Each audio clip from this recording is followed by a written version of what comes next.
Today we're gonna make some tasty homemade kombucha. It's great for you and it's very delicious.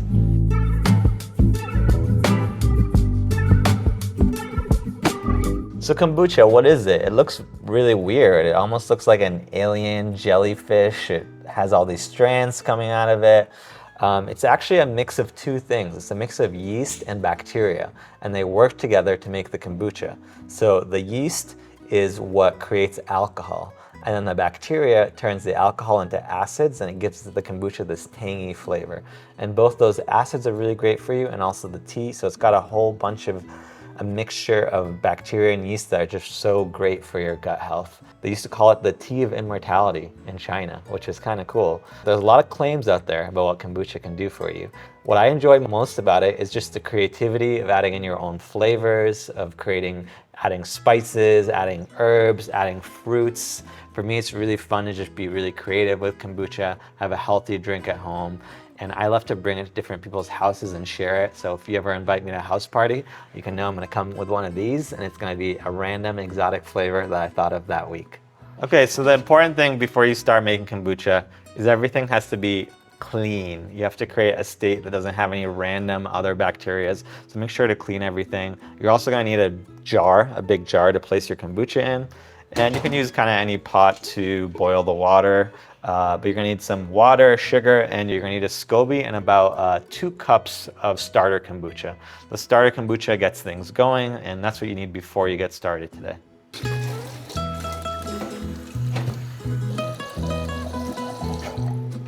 So you wanna use about as much water as your jar here.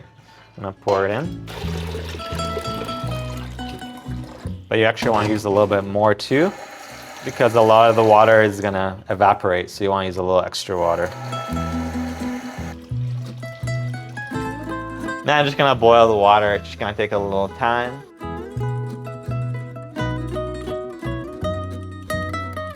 All right, so once we have the boiling water right here, we're gonna add a cup of sugar, and it's about 3 tablespoons of tea.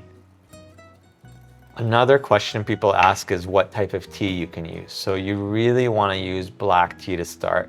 Black tea has all this tannin in it, and it's actually what the kombucha feeds off of. So at least in your first mixture, try to start with black tea.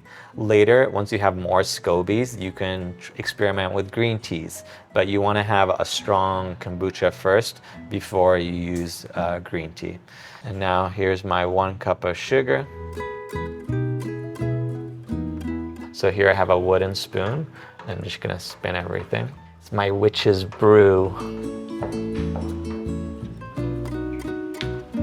The tea really only needs to brew for about 3 minutes, and then you gotta wait for it to cool off. It's really important not to throw your kombucha in when it's boiling hot. You really gotta wait for it to be about room temperature. So this can take a bit. Some other people do like a little ice bath in their sink. So I'm just gonna do a little ice bath now because I'm a little lazy and I don't wanna wait 20 minutes for this to cool off. Okay, so now I just have here a sink full of water. I'm not even gonna add any ice. I'm just gonna put it here so it cools off a little bit faster. And I'm gonna wait till it's about room temperature. If you check it with your finger, make sure to wash your hands first. And yeah, we're gonna wait for it to cool off and be about room temperature. Okay, so now that my tea water is cooled off, I'm gonna pour it into this big jar. And here I just have a mesh strainer to capture all the tea. And I'm just gonna pour it in here. You really need to add 2 cups of kombucha from a previous batch. That helps get things started, and to add the SCOBY. So as you can see here, I left a little space for all of that. So this here is my SCOBY hotel. So as my kombucha makes more SCOBYs, I put them in here, and I'm also gonna feed this. So this tea and sugar water, I'm gonna add some here so my SCOBY hotel stays healthy. It has more that gets in there and it doesn't turn too vinegary. So actually if you leave this SCOBY hotel for too long, you can get too vinegary, and your starter kombucha can get lazy, which means that it will work really slowly or it won't work right away. So we wanna keep feeding this and keep it fresh. So I might even pour a little bit of the vinegar kombucha out and add a little more of the tea and sugar in here. I carefully uncap my SCOBY here, and I'm gonna handle it a little bit. As you can see, I'm just gonna take this jelly creature and drop it in. Kind of slippery, it's got leathery feel to it. It's definitely a strange kind of creature here. And we're just gonna drop it in. Give it some new life and some new food. And then again, this is the previous kombucha.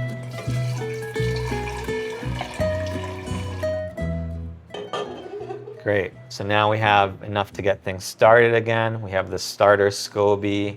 We have some more starter liquid in here. And within about a week, 10 days, depending on how warm your environment is, this is gonna turn into kombucha. This yeast is gonna start eating all the sugar, the bacteria is gonna eat the alcohol that comes from the yeast, and we're gonna have a tangy, tasty kombucha. Like I said, you need some type of breathable fabric. I'm just using here a thick paper towel. I'm gonna put a rubber band around it. This lets my kombucha breathe. It keeps bacteria from getting in and lets me put it away without having to worry about it. So this here is a kombucha that's gonna be ready in a little bit. The other important thing, this has happened to me before, it's not uncommon. You have to label when you made the kombucha, because you might have made it and then you forget when you made it, and then you're like, okay, when did I make this thing and when should I check it? So you wanna kind of check it within about 7 days, 10 days, and you actually wanna try it. So kombucha can get too vinegary. What you're looking for is a slightly vinegary taste, and it's still slightly sweet. So you don't want it to be a super vinegary liquid. It shouldn't taste like you're drinking medicine. It should taste good. So check it within 7 days and see if it's to your liking. If you wait too long, it's gonna be too vinegary, and there's no other choice but to start over. So checking it a little bit earlier is important. So here I just have a little label maker. It makes things easy for me. It's a little kind of really fun to use, actually very satisfying. I'm gonna slap it on in the front, and then I'm not gonna forget when I made this kombucha. Every time you make kombucha, it actually makes a new SCOBY. So you can see here I dropped the SCOBY on the bottom, and here's a new kombucha growing on the top. This gives you enough to maybe gift another SCOBY to a friend so they can make kombucha. But if you don't have anyone to give it to, you can put it in another jar called the SCOBY Hotel. It's kind of where SCOBYs hang out to wait to be made into kombucha. This kombucha doesn't look fully developed, but it looks like it's still usable. So I'm just gonna drop this in here in the SCOBY Hotel. I'm gonna drop a little bit of the liquid right now because I don't really need it, and it can get too vinegary in here. So I'm just gonna drop a little bit of here of this extra liquid. I'm gonna close out my SCOBY Hotel, put a rubber band on it, and I'm just gonna put it away for now. I'm also gonna put away the kombucha that I just made. Now here we have completed kombuchas. And we're gonna start with our second fermentation in just a minute. So this kombucha here has been getting ready for about 10 days. And again, I'm just gonna taste test it. I already tested it before. I'm gonna try it in front of you guys. And ooh, it's nice. It gives you a little tang in the back of the throat. It's not too vinegary. It's slightly sweet. For me, it's perfect, and it's really just ready for the second fermentation.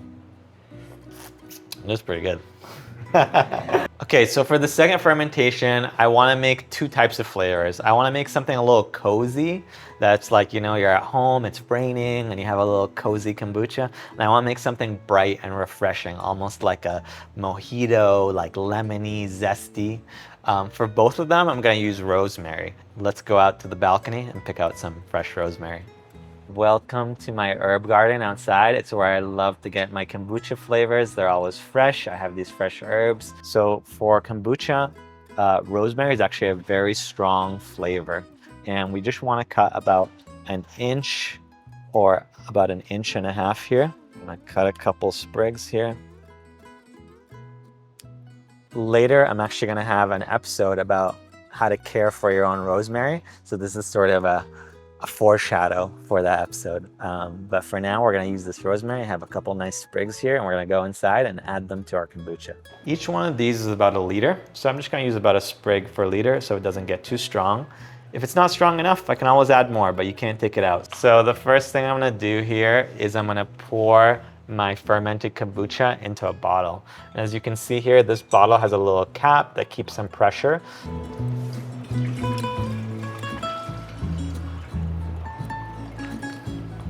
All right, so here I have my bottle filled up with kombucha. You can see it's already bubbling. And I'm leaving a little bit of space for my fruits and any other thing I'm gonna add to it. So the first flavor I'm gonna make is gonna be rosemary, apple, honey.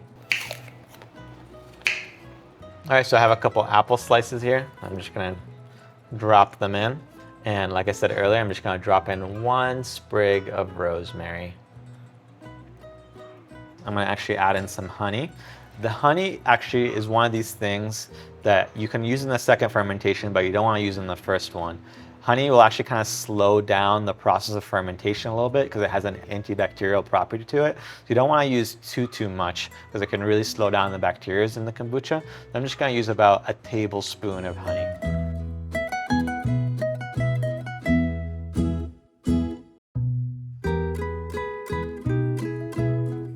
I'm actually going to give it just a tiny bit of a shake. I'm going to spin it around here. Look at that, it's all moving around in here. Gonna mix it up. So this bottle here now is ready for the second fermentation. It's basically, I'm gonna leave it out for about 2 days, but you wanna check on it, and some people recommend popping it every day. So as you can see, we got a little pop here already. The reason you just don't wanna have too much buildup of carbon dioxide and to have like an exploding volcano situation. And just for aesthetic purposes, I'm gonna use my little label machine. I'm gonna write the flavors. All right, and I have my first kombucha all labeled, apple, rosemary, honey, my cozy edition of my kombucha. And again, I'm just gonna wait a couple days and it's gonna be ready to go. Okay, so for my next flavor, I've decided on rosemary, lime, and mint. So I'm actually gonna go back out to the balcony and grab some of that Puerto Rican oregano, but for all intensive purposes, I basically use it as mint. So it's gonna be a lime, oregano, mint. I'm gonna use this Puerto Rican oregano, but it's actually not an oregano at all. It's not even part of the oregano family. For me, it's like a spicy mint, and I really love it. You can substitute this at home for mint. I assume many of you are growing mint at home. If not, maybe I'll give some mint tips later. But I'm just gonna take another little sprig here. I'm gonna add it to my rosemary to give it just more of that homemade touch. All right, so here are the pieces of my next flavor. I'm just gonna cut a lime here. And again, I'm just gonna pour this kombucha in here.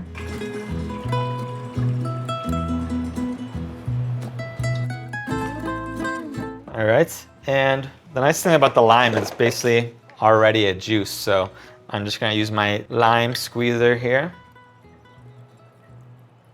This again this is not a science. This is the art part. This is the fun part of making kombucha. So you can decide how much mint, how much rosemary, whatever type of flavorings you want. I want a very lemony, fresh, citrusy kombucha. So I'm actually gonna squeeze the entire lime in there. Now I'm gonna drop in another sprig of rosemary. Sit right on top, and the sprig of my mint. Now, if you want your kombucha to be extra bubbly, you may choose to add in a little bit more sugar in here. The sugar gives the kombucha some more material to create carbon dioxide and makes it a little bit more bubbly. I think I'm actually gonna add more sugar. I prefer a little bit of a sugary kombucha, so I'm just gonna add about a tablespoon of sugar in here. For me, that's a comfortable amount. It's in there, and I'm just gonna shake it up again. And I'll make sure my top is sealed. Okay guys, so I have my kombucha here ready for the second fermentation. I'm just gonna leave it for a couple days, and I'm gonna probably try it tomorrow. I'll just open up the bottle and get that little pop that we just got right there. Release some carbon dioxide. As you can see, it's already bubbling, so I'm super excited to try this tomorrow and the next day. But basically after 2 days, to make the second fermentation stop, all you have to do is put this in the fridge. And the fridge basically stops the whole process of fermenting, and you have a nice kombucha. Kombucha can sit in your fridge for about a month or two. It's still fermenting, just very slowly. So maybe after 3 months, you'll find it to be a little bit too vinegary. Just leave it out for 2 days and put it in the fridge, and don't forget to share it with somebody. My favorite thing to do with kombucha is to bring it to somebody's house, to share it, give it out for birthday gifts. It's such a special homemade gift that you put your own energy and love into, and to share it with somebody else, I think that's the best way to really appreciate kombucha. Thank you so much for watching, guys. I hope you learned something. I really hope you'll try to make kombucha at home, and I really hope you'll experiment with some creative flavors and then share them with a friend. That would make me so happy. And if you have any questions, put them below. In a future episode, I'll try to answer any more questions, any hesitations you have. So feel free to just drop your questions. I'll be active on there. Let me know what questions you have. And in the next episode, I'm actually going to talk about rosemary and about how to grow rosemary at home. How to just start a little herb garden, and then you can mix your own rosemary with your own kombucha and have your own homemade drink. It's a really amazing feeling to grow things at home and to have your own kombucha. So thanks so much for sticking around, and I'll see you next time.